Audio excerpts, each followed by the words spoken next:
Dear students, आज हमने oxidation number मालूम करने का तरीका सीखना है।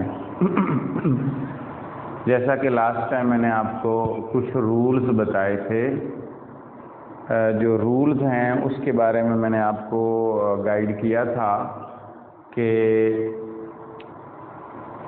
मुख्तलिफ एलिमेंट की ऑक्सीडेशन स्टेट कैसे मालूम करनी है। तो आज हमारे पास कुछ एफएससी के जो लेक्चर्स हैं उनकी एक्सरसाइज की जो क्वेश्चंस हैं उनको हमने सॉल्व करना है। सबसे पहले हमारे पास एक कंपाउंड है KMnO4। इसमें मैंने ब्लू से इसको अंडरलाइन किया है।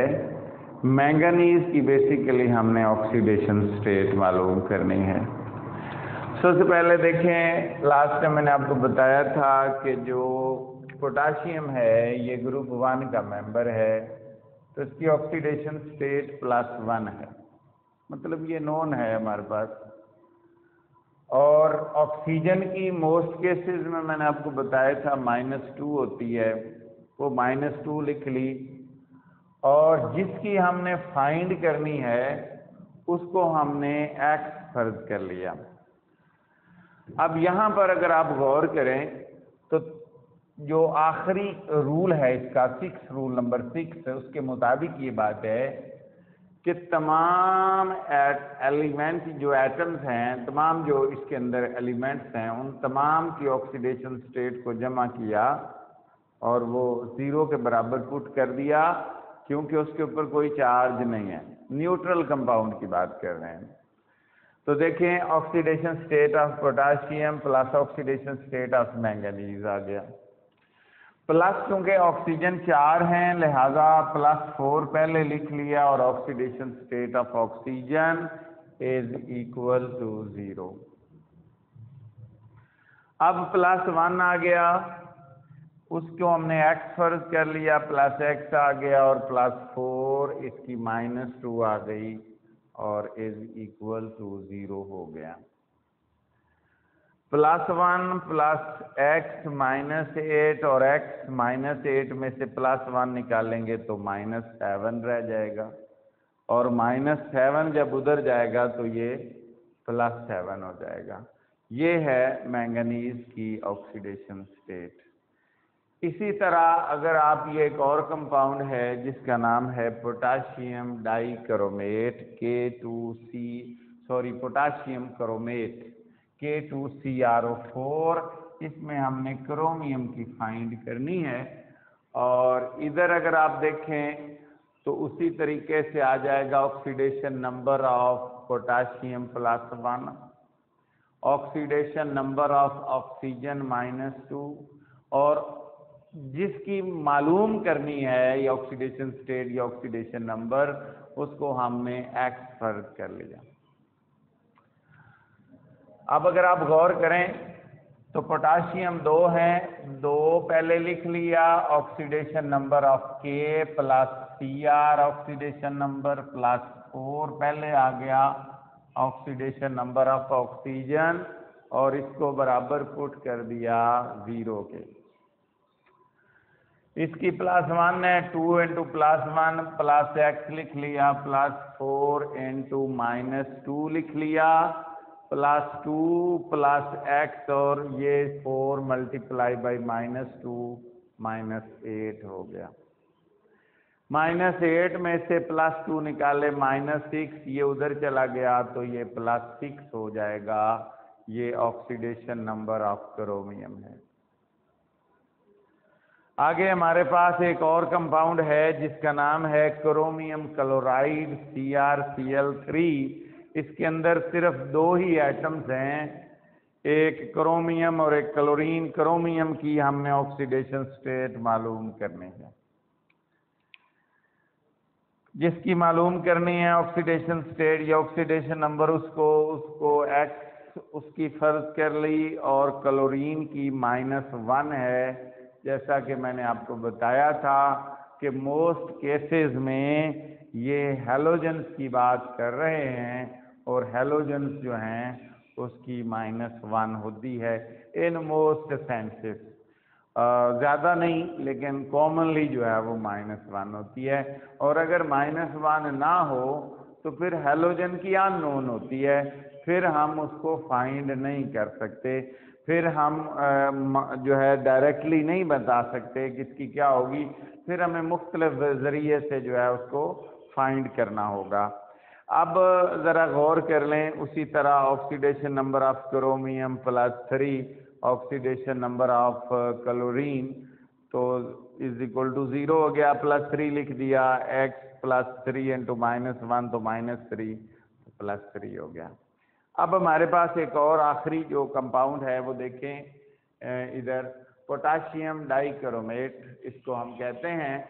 इसमें हमने क्रोमियम की फाइंड करनी है।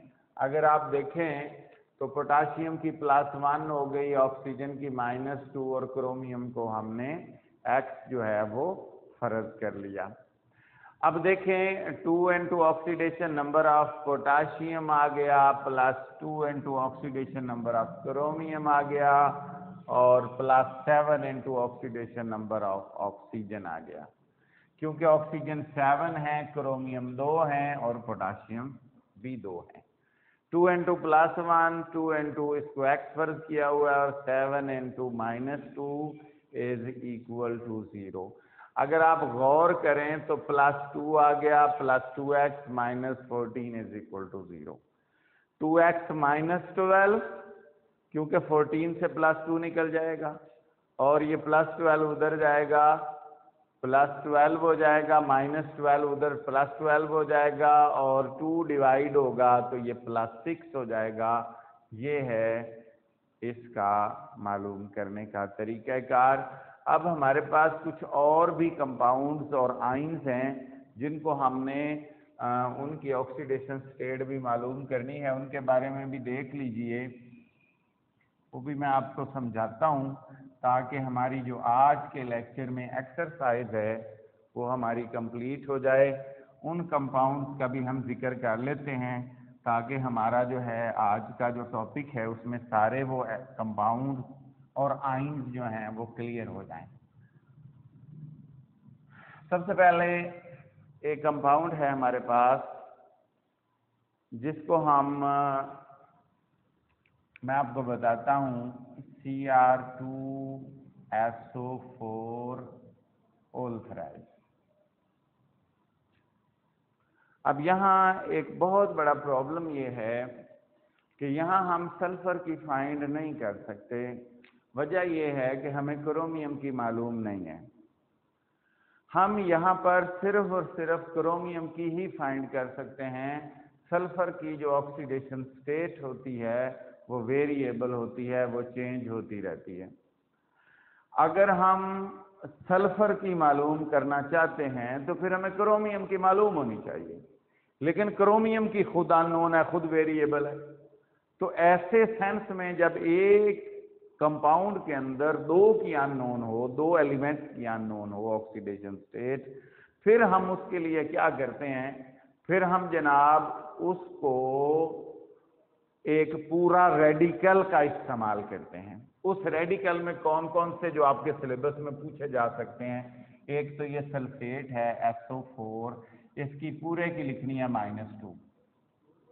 इसी तरह एक SO3 होता है, इसकी भी -2 होती है। एक होता है NO3, इसकी -1 होती है, बेशक ये 1 ना लिखें। एक आता है NO2, इसकी भी -1 होती है। NO3 जो है वो नाइट्रेट है और NO2 जो है वो नाइट्राइट है, तो इन दोनों की भी -1 होती है, इन दोनों की -2 होती है। तो अब आपने ये ज़हन में रखना है कि यहाँ पर हम पूरे सल्फेट की पुट करेंगे। अगर कोई बंदा क्रोमियम की +3 लिखकर सल्फर की निकाल भी लेता है तो वो गलत वे कंसीडर होगा। उसकी वजह यह है कि वो कैसे वसूख से कह सकता है कि क्रोमियम की +3 है, +6 नहीं है। इसलिए ये बात आपने बिल्कुल क्लियरली ज़हन में रखनी है कि हमें सल्फर की फाइंड हम नहीं कर सकते जब तक हमें क्रोमियम की मालूम ना हो। अब यहाँ पर हम क्या करते हैं, हम यहाँ सल्फेट को पूरा सल्फेट -2 लेते हैं। तो यहाँ बेशक लिख लें late oxidation state of SO4 जो है वो इज इक्वल टू -2। लेट ना लिखें बल्कि इसकी तो होती है। इसी तरह जिसकी हमने मालूम करनी है उसको हम ऑक्सीडेशन स्टेट ऑफ CR जो है वो हमने X फर्ज कर लिया। ये थोड़ा सा डिफरेंट वे था, इसलिए हमने इसको इस तरीके से लिख लिया। अब हमारे पास एक और कंपाउंड है, उसकी जो है उसको भी हम देख लेते हैं। वो है Cr2O7-2। ये बेसिकली आयन है। इसकी हम बाद में कैलकुलेट करते हैं। सबसे पहले इसको देख लें आप कि हमारे पास रूल के मुताबिक 2 पहले आ जाएगा, oxidation state of Cr plus, ये जो 3 ब्रैकेट के बाहर लिखा है इसको पहले लिख लें। पूरा लिखना है oxidation state of SO4 is equal to 0। SO4 के ऊपर बेशक आप -2 भी लिख लें ताकि कंफ्यूजन ना हो कि ये क्या चीज़ है। अब जो है यहाँ पर 2 लिखा, इसकी जगह आपने X लिख लिया, और +3 जो है इसकी जगह -2 आ गया, इज इक्वल टू 0 आ गया। +2x आ गया -6 बराबर 0 के, और 2x आ गया +6 आ गया।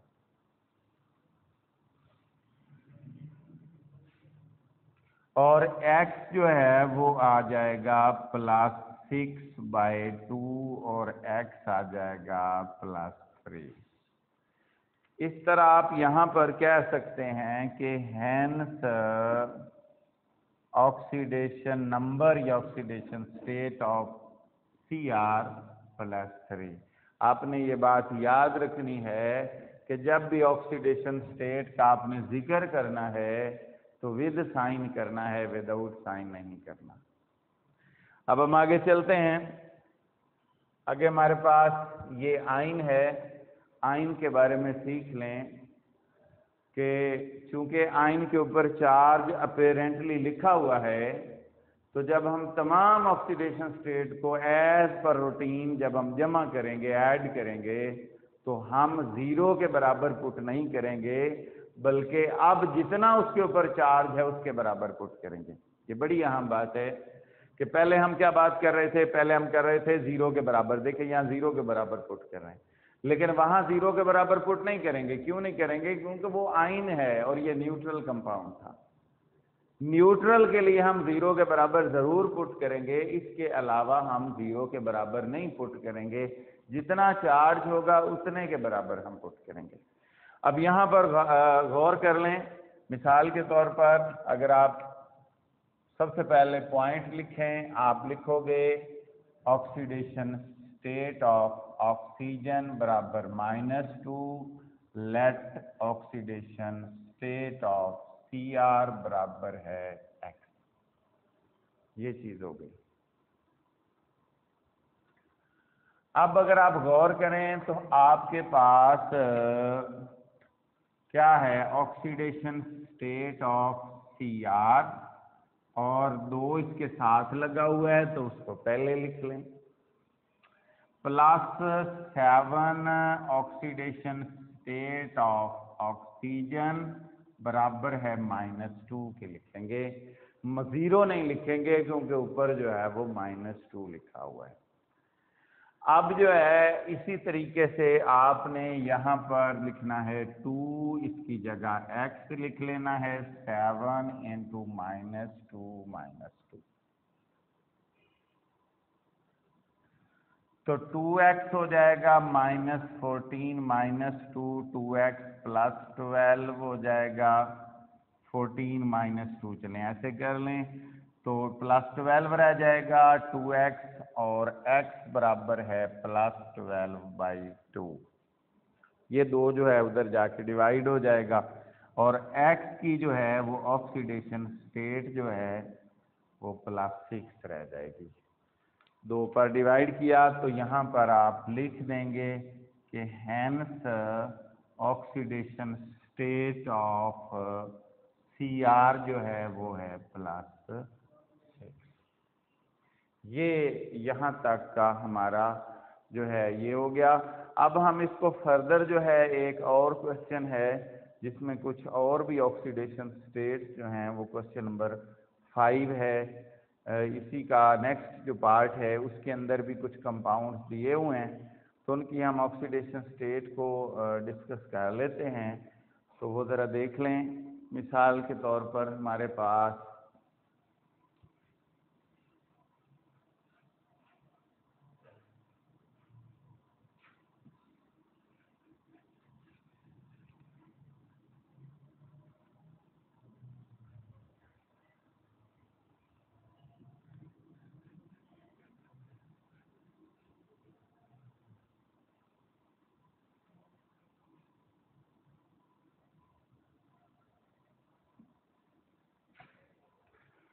जी, इसके बाद हमारे पास एक कंपाउंड है जिसको हम Na3PO4 कह रहे हैं। इसमें हमने फास्फोरस की मालूम करनी है, और एक और कंपाउंड है जिसको हम Na2CO3 कह रहे हैं, उसमें हमने कार्बन की फाइंड करनी है। ये ज़रा समझ लें, उसी तरीके में कोई फ़र्क नहीं है। ये जो सोडियम है ये पहले ग्रुप का मेंबर है, इसको आप कहोगे कि oxidation state of sodium +1, oxidation state of oxygen -2, और ऑक्सीडेशन स्टेट ऑफ फास्फोरस जिसकी हमने मालूम करनी है, इसको आपने x के बराबर जो है वो फर्ज कर लिया।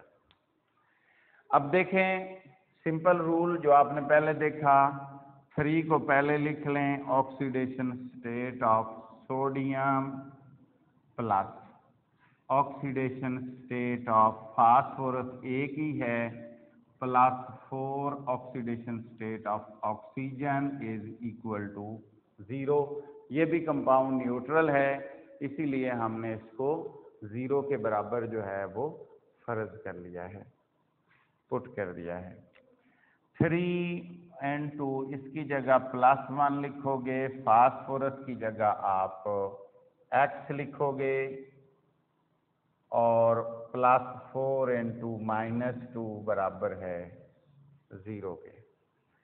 +3 + X -8 = 0, और x जो है वो -5 रह जाएगा। 8 में से 3 निकालेंगे तो -5, और ये उधर चला जाएगा तो ये +5 बन जाएगा। तो जो ऑक्सीडेशन नंबर है ऑफ फास्फोरस वो +5 है। ये बात आपने याद रखनी है कि हमने ऑक्सीडेशन नंबर को विद साइन लिखना है, साइन के बगैर जो है वो नहीं लिखना। इसी तरह हमारे पास ये कंपाउंड है, इसमें हमारे पास सोडियम कार्बोनेट दिया हुआ है, तो आपने सबसे पहले लिखना है oxidation state of Na+1, oxidation state of oxygen -2, और जिसको कैलकुलेट करना है उसकी आपने फर्ज कर लिया नंबर जो है वो x, उसको x के बराबर जो है वो फर्ज कर लिया। अब जो है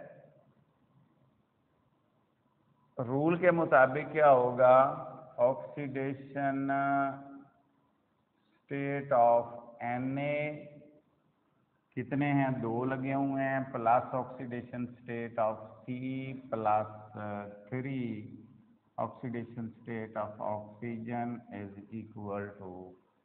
0। 0 के बराबर इसलिए पुट किया है कि ये भी कंपाउंड जो है ये न्यूट्रल है। अब अगर आप गौर करें तो 2 + 1 प्लस इधर कार्बन की जगह x आ जाएगा, +3 × -2 = 0, +2 + x -8 = 0, x minus 6 is equal to 0 और x इज इक्वल टू +6। क्योंकि -8 में से 2 निकालेंगे तो ये -6 रह जाएगा। अब यहाँ पर जो है ये क्या सूरत हाल बनेगी कि हैंस आप ये बात कहोगे कि ऑक्सीडेशन नंबर या ऑक्सीडेशन स्टेट ऑफ कार्बन जो है वो इज +6 हो गई। अब इसी तरीके से हमारे पास कुछ और कंपाउंड्स भी हैं जिनकी हमने ऑक्सीडेशन स्टेट मालूम करनी है। जैसे एक है K2MnO4, K2MnO4। इसी तरह हमारे पास एक कंपाउंड है HNO3। इसी तरह हमारे पास एक दो और कंपाउंड भी हैं जिसमें से CaOCl2 है, CaOCl2। अब जो CaOCl2 है इसको भी हमने देखना है, वन बाय वन हम सारे कंपाउंड जो हैं वो देख लेंगे। यहाँ पर CaO और इसको इस तरीके से है CaOCl2, इसमें हमने क्लोरीन की फाइंड करनी है। इन सब को मैं निशान लगा देता हूँ। इसमें हमने मैंगनीज की करनी है, इसमें हमने नाइट्रोजन की और इसमें हमने क्लोरीन की। अब ये तकरीबन लेक्चर जो है आप लोगों को कम्प्लीटली क्लियर हो गया होगा, इसमें कोई मुश्किल बात नहीं है। वेरी सिंपल और क्लियर बात है कि सबसे पहले हम जो oxidation state of potassium is equal to +1, oxidation state of oxygen -2 और let oxidation state of Mn जो है वो x हो जाएगा।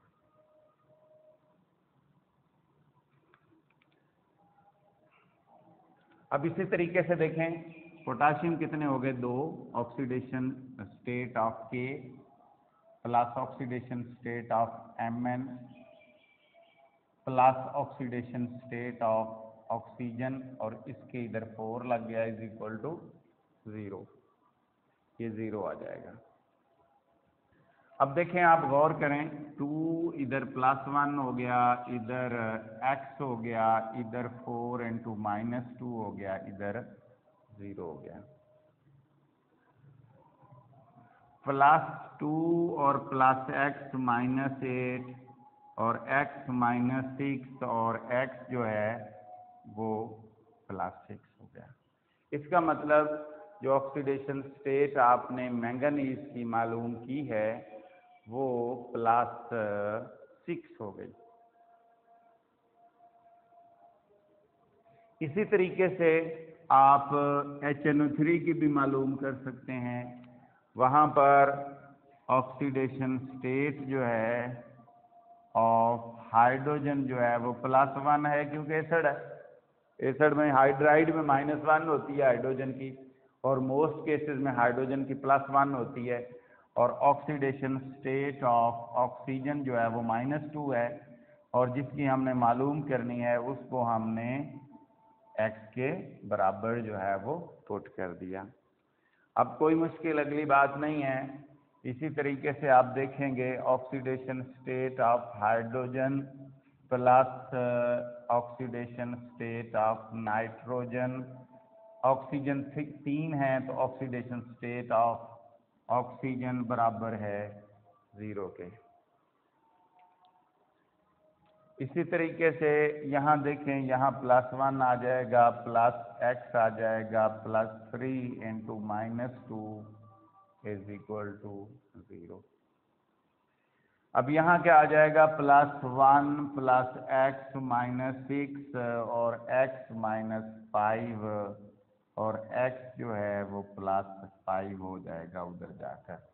अब आपने ये देख लिया कि जो नाइट्रोजन है उसकी इस सेंस में जो ऑक्सीडेशन स्टेट बनती है वो +5 बनती है। अब एक कंपाउंड जो है वो रह गया है, इसके अलावा छोटे छोटे और 2 कंपाउंड्स हैं, वो भी होपफुल स्टूडेंट्स जो हैं बाय प्रैक्टिस जो है वो सॉल्व कर सकते हैं। यहाँ पर एक कंपाउंड रह गया है जो थोड़ा सा टिपिकल हो सकता है उसको जो है मैं आपको मज़ीद क्लियरली जो है आपको समझा देता हूँ, फिर उसके बाद hopefully you will be able to find the oxidation state.